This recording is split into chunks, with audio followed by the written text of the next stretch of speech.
So I'm going to talk through the ultrasound guided acromioclavicular joint injection. The skeletal anatomy is very important.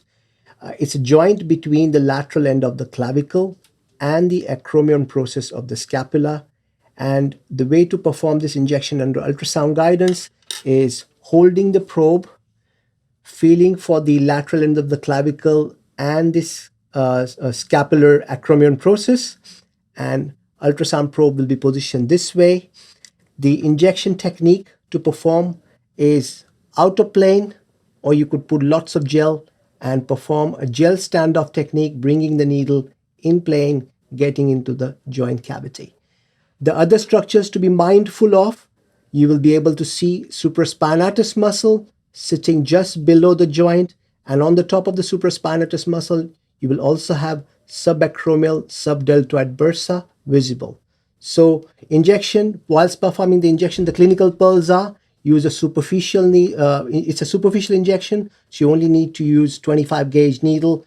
About 50 millimeter needle will be very good enough, and you will be able to get into the joint outer plane or in plane, bringing the needle and slipping into the joint. The volume of the local anesthetic is about 2 mL of lignocaine and steroid mixture. So we're going to talk about the ultrasound guided acromioclavicular joint injection. The patient position will be sitting position with the arm supine. This is a neutral position where majority of the shoulder scanning gets done.